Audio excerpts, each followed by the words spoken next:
My mum grabbed the mic at my baby shower and yelled, "When your sister can't have children, why do you get to be happy? You don't deserve to give birth." Then she pushed me into the pool. My sister watched it all and smiled. But the next moment, something happened that no one saw coming. Standing in front of a mirror in a modern townhouse, located in an upscale neighborhood of Boston, Massachusetts, Emily Carter was smoothing out the wrinkles in her loose-fitting maternity dress. As her hand naturally touched her swollen belly, she smiled at the presence of the life slowly moving inside. At 7 months pregnant, her body sometimes felt heavy, but Emily's face radiated happiness. "Phone for you," her husband James said, poking his head out from his study, holding a cell phone. "It's your mother." A momentary shadow crossed Emily's expression. She took a deep breath and accepted the phone. "Hello, Mum." "Emily, I need to talk to you about your baby shower." Diane Miller's voice always carried a tone of command. "Laura and I have changed the venue to someplace a bit more elegant. The Bloomfield Club is much more sophisticated than that cafe you chose. I've already made the reservation." Emily closed her eyes, trying to contain her emotions. "Mum, I've already signed a contract with Riverside Cafe.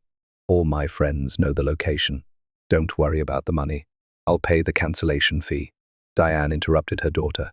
"And frankly, I think the dress you've chosen could be a bit more refined. Laura found something lovely that she thinks would be perfect." James noticed the change in Emily's expression and placed his hand on her shoulder. "Do you know some people earn over $10.0 a month just by posting Reddit stories on YouTube? No face, no voice, just a laptop. I do it too. Link below if you're curious." Drawing strength from her husband's warm touch, she summoned her courage. "Mum, James and I have already decided everything. We'd like to have the baby shower our way." On the other end of the line, Emily could hear Diane's breath catch. "You're always like this. Why won't you listen to our opinions? Poor Laura. There she goes with Laura again." Emily closed her eyes. Her sister Laura had been diagnosed with infertility 5 years ago and had shown clear hostility toward Emily's pregnancy. Yet her mother always took Laura's side, treating Emily's pregnancy as if it were a betrayal of her sister. "Mom, I don't want to hurt Laura, but this is a celebration for James and Emily's baby." "How selfish." Diane's voice trembled with anger. "Don't you understand how much your sister is suffering? And yet, here you are, flaunting your happiness without a care." James took the phone from his wife and said in a calm but firm voice, "Diane, that's enough.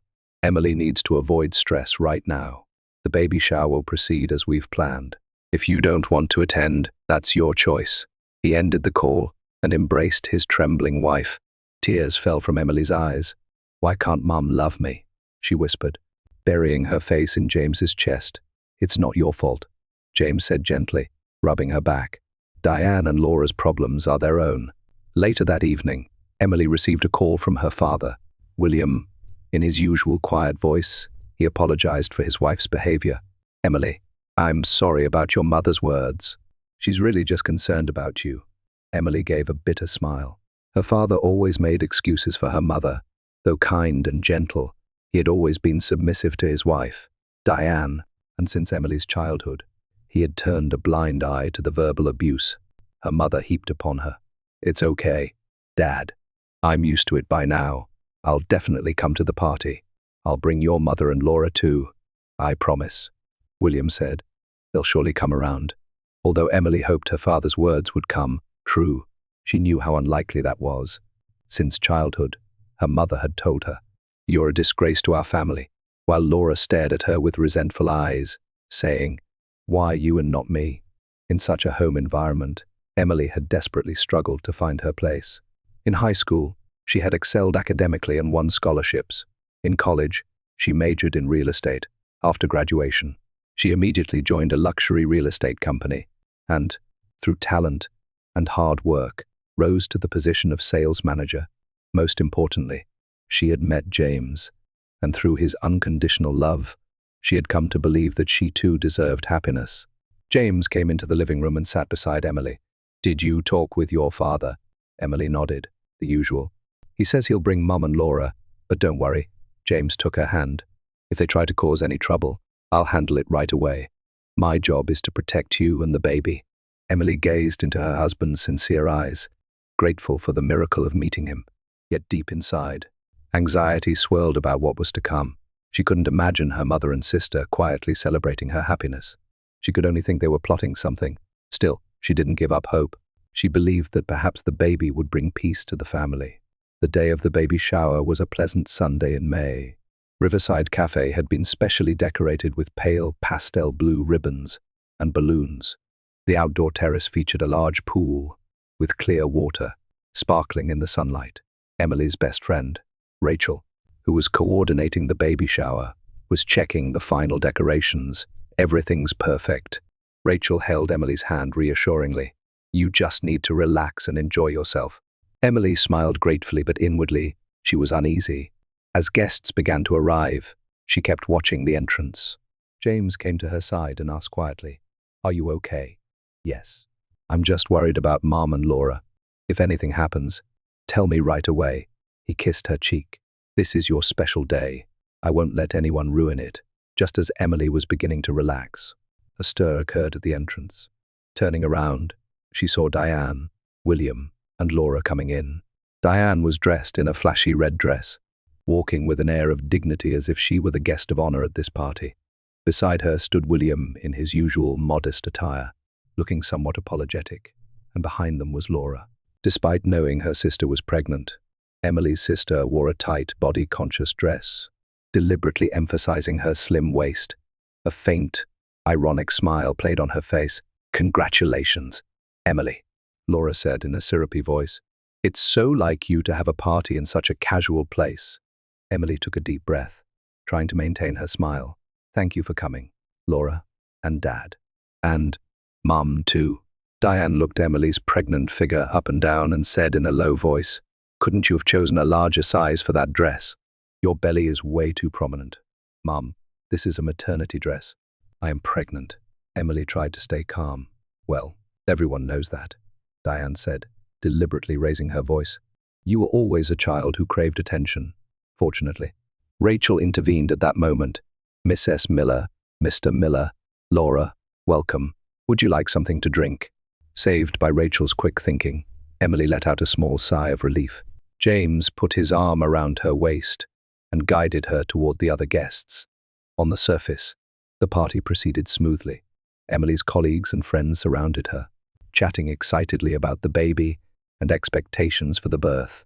But in the corner of the room, Diane was draining one glass of champagne after another, her gaze fixed on Emily.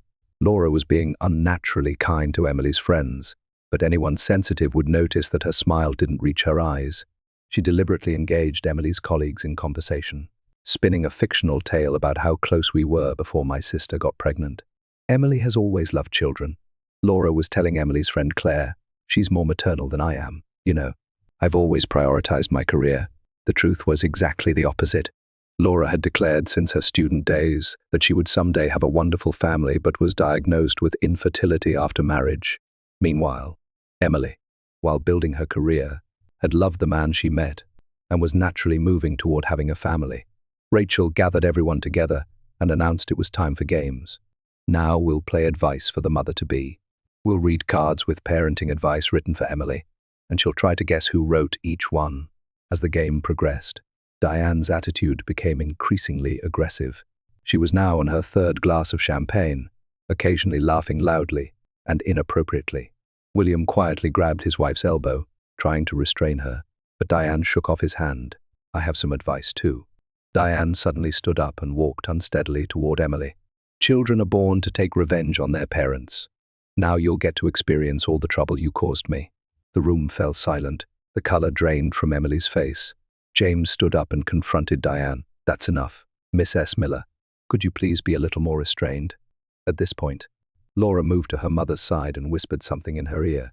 Diane's eyes blazed with anger, and she raised her voice further. "Is that child really James's?" The shocking words froze the room even more.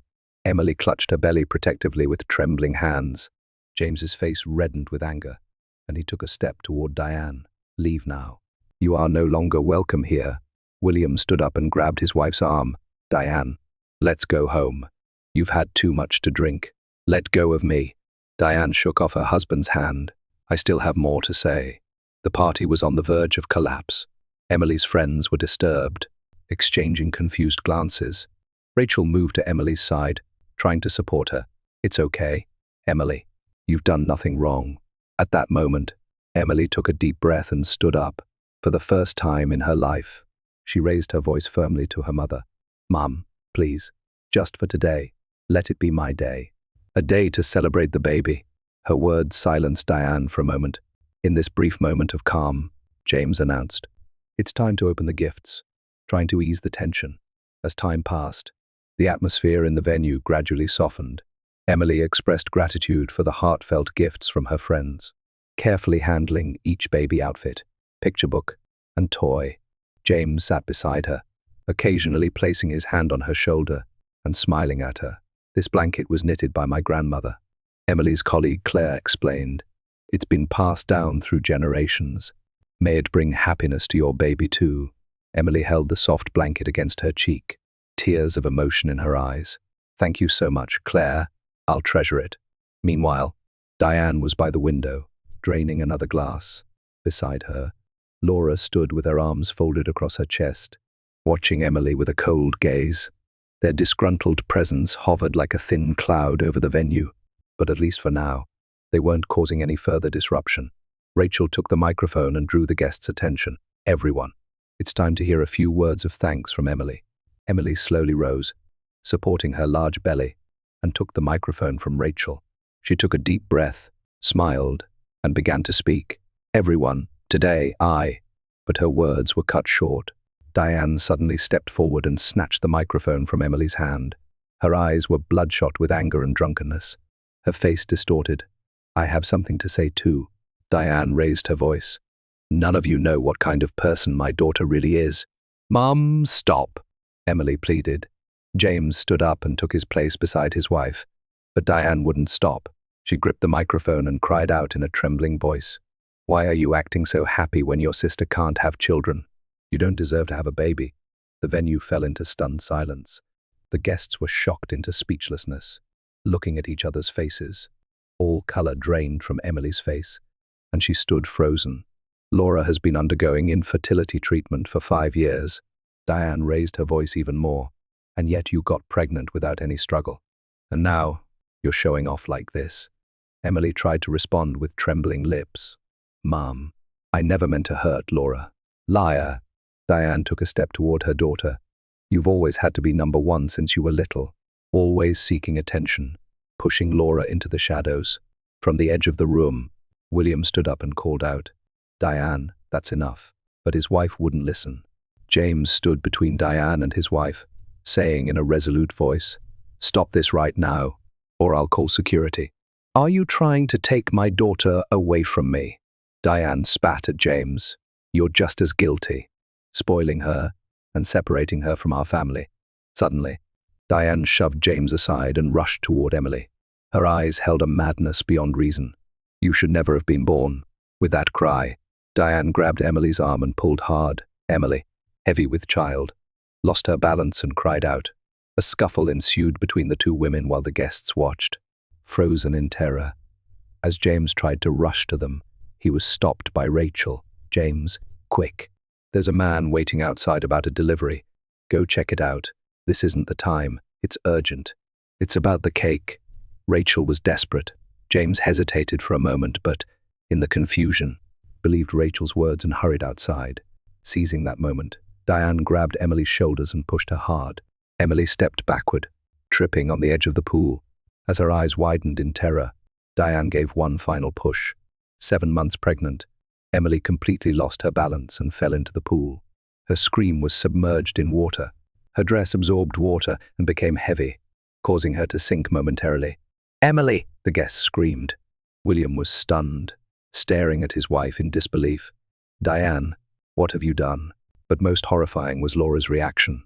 Standing at a distance, she watched her sister fall into the pool and slightly turned up the corner of her lips in a smile. Her eyes showed a terrible satisfaction. In the pool, Emily was struggling. Her heavy dress and large belly restricted her movements, and fear and shock confused her thoughts. She instinctively moved her hands, desperately fighting to keep her face above water. "Someone help! The baby!" she cried, gasping for breath. Just as Rachel and 2 male guests were about to jump into the pool, The entrance door burst open, and James ran in. He understood the situation at a glance and jumped into the pool without hesitation. "Emily!" he shouted as he swam toward his wife. James's face showed pure fear and anger. When he reached Emily, he supported her body and guided her to the edge of the pool. Two male guests reached out their hands and pulled Emily up first, then helped James out. Emily shivered and coughed in her husband's arms. Her dress was heavy with water, her hair clinging to her face, but her hands were instinctively placed protectively on her belly. "The baby, I wonder if it's okay," she whispered in a trembling voice. James embraced his wife, wiping water from her hair, saying, "It'll be fine. Let's go to the hospital right away." He looked up, searching for Diane. Diane now stood in a corner of the room, her face pale, perhaps beginning to realize the gravity of what she had done. Laura stood beside her, but her expression remained unchanged, even seeing her sister's condition. Then William Miller appeared. His face showed an anger no one had ever seen before. The man who had always been mild-mannered and acquiescent to his wife now looked like a completely different person. "Diane." His voice was low and dignified. "You've finally gone too far." He took his cell phone from his pocket and began dialing 911. "I'm calling the police and an ambulance. My daughter is in danger." And my wife deliberately pushed her into the pool. The color drained from Diane's face. "William, what are you?" "Be quiet," William commanded his wife for the first time in his life. "If Emily isn't safe, you could be charged with a serious crime." He also gave Laura a stern look. "And you're complicit too. You didn't even try to stop your mother."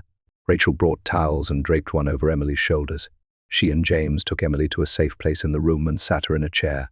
Emily's face was pale, her lips trembling, but a new light shone in her eyes. Years of suppressed anger now mingled with protective instinct and blazed within her. "Enough is enough," Emily said in a small but firm voice. "I won't let you hurt me anymore. Putting my baby in danger. I won't forgive that." In the hospital waiting room, James paced back and forth restlessly. An hour had passed since the ambulance had brought Emily in.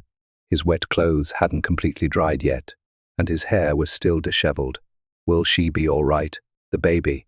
he muttered to himself. Rachel sat next to him, holding his trembling hand. "Emily is a strong woman. Let's believe that both of them are safe." Down the hall, two police officers were taking a statement from William. Nearby, Diane sat with her head bowed, handcuffed. Her makeup was streaked with tears, and her former dignity was nowhere to be seen. Laura was speaking with another officer, her expression hard and defensive. "It was an accident," Laura desperately insisted. "Mother was drunk, but she didn't mean to hurt my sister," the officer replied calmly. "Multiple witnesses state that your mother intentionally pushed the victim. There are also testimonies that you made no attempt to stop her. I was too shocked to move." "Then why do multiple witnesses state that you were smiling after the victim fell into the pool?" Laura's face turned pale. At that moment, a doctor approached James. He immediately stood up, trying to read something in the doctor's expression. "Mr. Carter, your wife and the baby are stable," the doctor said with a warm smile. James sighed with relief. "Really? They're both okay?" "Yes. Fortunately, your wife wasn't in the water long and was immediately rescued. We'll keep her overnight for observation. But the baby's heartbeat is normal. However, I recommend she rest for a while, as the psychological shock was significant." "Can I see her?" "Of course. She's asking for you." James sent Rachel a grateful look and followed the doctor to the hospital room. Emily was lying in a white bed, surrounded by monitors. Her face was pale, but when James entered, her eyes filled with warmth. "The baby is safe," she told her husband. The doctor did an ultrasound. "They let me hear the heartbeat." James sat beside her and enveloped her hand in both of his. "I can't forgive them for what they did to you." "Neither can I," Emily replied quietly. "I won't give them another chance to put me or our baby in danger." There was a knock at the door, and William cautiously peeked in. "May I come in?" James tensed, but Emily nodded. William entered the room with tired steps. His back was hunched, and he looked as if he had aged 10 years in one night. "Emily, I'm truly sorry." His voice trembled. "Your mum, no. I'm just as guilty. I couldn't stop Diane's rampages for decades. Dad, no, let me speak." William raised his hand. "I was a weak man. I followed my wife's will, and pretended not to see you suffering. I couldn't protect you. That's my greatest regret. He took a deep breath and continued. I told the police everything. Diane will be detained tonight and appear in court tomorrow. She'll likely be charged with assault. And Laura? Emily asked. She's also being questioned. They say she might be an accomplice. Tears welled in William's eyes. Today, for the first time in my life, I acted according to my own beliefs. I told the truth to protect my family. James placed his hand on his father-in-law's shoulder. You did the right thing, William. 3 weeks later, Emily and James sat in a law firm's conference room. William sat across the table from them. His face showed determination. This is the only thing I can do, William said as he signed the documents. Attorney Jeremy Clark gathered the papers and explained. With this, William Miller has officially consented to the restraining order against Diane Miller regarding Emily Carter.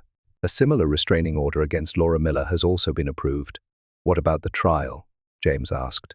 Diane Miller will likely receive a suspended sentence, considering it's her first offense and that her defense is arguing mental instability. However, she will be ordered to undergo counseling and perform community service for a certain period. And, most importantly, she cannot come near you, the lawyer added. William looked at Emily. I'm planning to sell the mansion and move to Arizona. I want to start a new life. I've also begun divorce proceedings with Diane. Dad, Emily said in surprise. No, this is my decision. It was a 40-year marriage, but looking back, there was hardly any happiness. Almost losing you made me realize what's truly important. He smiled. But don't worry. I'll come to see my grandchild, if you'll allow me. Emily nodded tearfully. Of course. Dad, that night, Emily and James sat quietly in their living room. Emily's belly had grown even larger, and she was gently stroking it. Sometimes I wonder, she said quietly, why did Mum hate me so much? James sat next to her and put his arm around her shoulder. That was something within her. It wasn't your fault, I know, but for a long time, I thought I must have done something wrong. Emily sighed. And Laura's infertility problem. Maybe my pregnancy deepened her wounds even more. That doesn't give them the right to hurt you, James said firmly. Our baby should grow up surrounded by love, not hatred or jealousy. Emily nodded and leaned against her husband. Our future family will be different. The family we create will be filled with love. James completed her sentence. I promise you that. A sense of a new beginning filled the entire room. Chloe, come here. Daddy's waiting. Emily reached out to her 10-year-old daughter, playing on a blanket in the garden, in the dappled sunlight. Chloe's golden curls swayed in the breeze. She toddled toward her mother, almost falling several times, but finally leaped into her mother's arms. Well done. Emily lifted her daughter and kissed her cheek. James turned from the barbecue grill and waved with a smile. They had decided to move for a fresh start, leaving behind dark memories. They were building a warm home for their daughter. The doorbell rang, and Emily opened the door with her daughter in her arms. There stood William, his face tanned. Dad! Emily welcomed him in. The Arizona sun is still intense. I see. Yes, but I'm quite used to it now. William laughed. He took out a small package and said, a present for Chloe, handing it to his granddaughter. Chloe looked at the package with curious eyes, and with Emily's help, a small carved wooden horse appeared. I carved it myself, William said proudly. I've taken up woodworking since retirement, found a new hobby. As they moved to the living room, Emily asked while preparing coffee, how are Mum and Laura? William's expression darkened slightly. Diane just completed an addiction treatment program. She's trying to change too, but it will take time. He took a breath and continued. Laura is still in a difficult situation. She lost her job and hardly leaves the house. I keep in touch occasionally, but she's still not ready to face her problems. Emily gazed out the window. Last week, I received a letter from Laura. A letter? William asked, looking surprised. Yes, it contained an apology and a request for reconciliation. Emily smiled bitterly. But between the lines, I could see her ulterior motive to re-enter my life. What are you going to do? Emily looked at her daughter and said, I won't reply, at least not now. I have a family to protect. I can't risk being hurt by them again for the sake of a false reconciliation. James came in from the terrace and placed his hand on Emily's shoulder. The food is ready. Everyone, let's go to the garden. As they stepped onto the terrace, Emily took a deep breath, filling her lungs with the spring air. "You know what?" she said, turning to James and William. "I finally realized that true family isn't just about blood ties, but about people who respect, love, and support each other." William nodded as he picked up his granddaughter. "That's right. Nearing the end of a long life, I finally realized that too." Around them, Emily's colleagues and friends were gathering. Rachel had arrived and, spotting Chloe, rushed to her with a big smile. This was her real family, people, bound by relationships, based on love and respect. "Let's make a toast." James raised his glass. "To new beginnings, to new beginnings," everyone repeated. Tears welled in Emily's eyes, but they weren't tears of sadness. They were tears of happiness and gratitude. She had come a long way, and now she knew her own worth and lived embraced by true love.